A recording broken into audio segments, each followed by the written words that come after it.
তোমরা তো বুঝতেই পারছো যে আমি ভিডিও করছি। তো প্রত্যেকবারের মতন আবার একটা বড় ভিডিও নিয়ে এলাম। তো অনেক দিন করে ছাড়াই বড় ভিডিও দেওয়া হয়, তো আজকে ভাবলাম একটা বড় ভিডিও দিই। তো ফিরে সেই ছাদের মধ্যে চলে এসেছি। তো দেখো সেই গোলা বাগান, তোমাদেরকে আগের বারে যেখানে দেখিয়েছিলাম সেখানেই ফিরে চলে এসেছি। তো ভাবছি যে আমি তো ভিডিও ছাড়ছি, তো ভিউ তো আসছে, কিন্তু আজ অনেক দিনই হয়ে গেল ভিডিও ছাড়ছি। তো তোমরা যদি না সাপোর্ট করো তো কীভাবে ভিডিও ছাড়বো বলো? আর ভিউটা অবশ্যই খুব দরকার। তো আমি এরকম ছাদের মধ্যে ঘুরপাক খাচ্ছি। তো ঋষিতাও ছিল, ঋষিতা এখন নিচে নেমে গেল, তার ভালো লাগছিল না, ওই জন্য সে নিচে নেমে গেল। তো আমি আবার বদিথার একটা বড় ভিডিও বানিয়ে নিয়েই নামবো। তো বানাতে এলাম বড় ভিডিও। তো তোমাদের সঙ্গে অনেক দিন কথা বলা হয়নি। তো তোমাদের কার কার আমার ভিডিও ভালো লাগে অবশ্যই কমেন্ট করে জানাবেন। আর দাদা হোক বা দিদিভাই হোক বা দাদু বা দিদা হোক, যেই হোক, সবার প্রণাম আর ভালোবাসা অবশ্যই রইল, ভাই বোনেদেরও।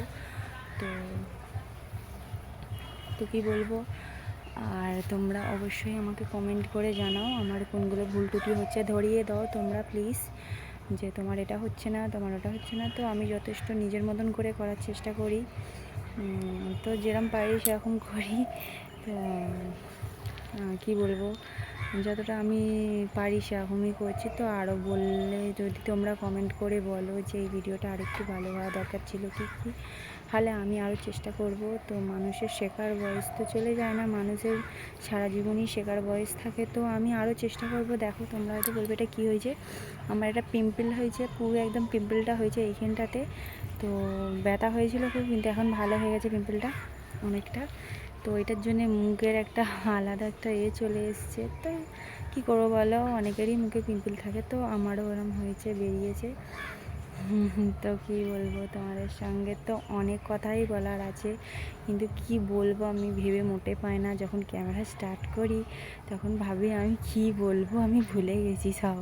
তো যা পারি নিজের মতনই বলি, যে তোমাদের যদি কারোর আমাকে ভালো লাগে তোমরা অবশ্যই কমেন্ট করে জানাবে, আর যাদের ভিডিও ভালো লাগছে না তারাও অবশ্যই জানাবে, তবে আমি আরও ভালোভাবে চেষ্টা করব যে করার ভিডিও। তো আমি রাসের মেলা দেখতে যাব, ইচ্ছা তো আছে উলুবেড়িয়ায় রাসের মেলা দেখতে যাওয়া, বা আমাদের এখানে নোদাখালি কাছাকাছির মধ্যে। নোদাখালিতেও হয়, কিন্তু নোদাখালির থেকে উলুবেড়িয়ার মেলাতে গেলে অনেক কমে জিনিস পাওয়া যায়। তোমার 3 টাকা থেকে 5 টাকা থেকে 10 টাকা থেকে সব রকমের সেল থাকে, তবে 3 টাকা 5 টাকার পরে সেরকমই বসে, তো সেল থাকে। তো যাওয়ার ইচ্ছা আছে। তো সোমবার থেকে মানে কালকে থেকে মেলা বসার কথা আছে। তো আমাদের এখান দিয়ে যেতে গেলে নদীর ওপারে যেতে হবে, নদীর এপার তো আমরা থাকি ও উলুবেড়িয়া মানে ওপারে। তো উলুবেড়িয়ায় যেতে গেলে আমাদের নৌকায় করে যেতে হবে বা রাত্রে যেতে হবে, ওই জন্যে সবসময় খেয়া পাওয়া যায় না, খেয়া পাওয়া যায় না বলে ওই জন্যে নৌকো রিজার্ভ করে আমাদের উলুবেড়িয়া রাস দেখতে যেতে হয়। উলুবেড়িয়ার রাস দেখতে যাব তোমাদের সঙ্গে। উলুবেড়িয়ার যদি সেরকম সুযোগ পাই তো শেয়ার অবশ্যই করব, তোমাদেরকে আমি ভিডিও তুলে দেখাবো উলুবেড়িয়ার রাসটা কীরকম হয়। আর যারা যাও তো তারা জানোই ওখানে বিশাল বড় রাসের মেলা হয়, মেলাতে ঘুরতে খুবই ভালো লাগে। তো বাদাম ভাজা জিলিপি আর নৌকায় বসে বসে গরম চপ আর মুড়ি খেতে খেতে আসতেই ঠান্ডার ওয়েদারে এত ভালো লাগে যে বলার মতন নয়। তো যাওয়া হয় আগের বছরে মনে হচ্ছে যাওয়া হয়নি কোনো একটা কারণে, তো যাই হোক ঠিক মনে পড়ছে না, কোনো একটা কারণে যাওয়া হয়নি। তো দেখো, আর এবছরে যাওয়ার ইচ্ছা আছে, যদি যাই তোমাদের সঙ্গে শেয়ার অবশ্যই করব।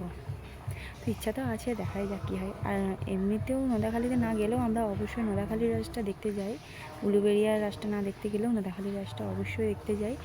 তো নোদাখালিতে কাছাকাছি, এখান থেকে ধরো আমরা যদি বাইক নিয়ে যাই 10 মিনিটের মধ্যে পৌঁছে যাবো, আর যদি 10 মিনিটে লাগে পৌঁছে যাবো। আর উলুবেড়িয়া যেতে গেলে এখানে নৌকায় করে 1 ঘন্টা লাগবে। তো জলপথ তো জানো, ঋষিটা ছোটো, তো ওকে নিয়ে জলপথে যেতে আমরা অবশ্য 1 বছর বয়স, আমি তখনই গেছি, কিন্তু সবাই আমায় বকাঝকা দিয়েছে যে তুমি কেন ওকে নিয়ে এত ছোটোবেলা ওকে নিয়ে নদীর পথ এপার ওপার হচ্ছ। আর এই নদীর ঠান্ডা হাওয়া ঠান্ডা ধরে নেবে, তো অনেকেই বকা করেছিল বলে সামনের বছর যাওয়া হয়নি। তো এবছর ইচ্ছা হচ্ছে, ঋষিতে একটু বড় মতন হয়ে গেছে, কিন্তু ওর এখন যা ঠান্ডা লেগে আছে যার জন্য আমার ভয় লাগছে, কিন্তু কি করব দেখাই যাক। গেলে তোমাদের অবশ্যই শেয়ার করে দেখাবো, ভিডিও তুলে ছাড়বো, তো তোমরা দেখতেই পাবে। তো আজকে এইটুকুনি বলার ছিল। আর ঋষিতা সেদিকে মনে হচ্ছে অন্যায় করছে আর ওর বাবা বকছে। তো আজকে এইটুকুনি, টাটা, বাই বাই।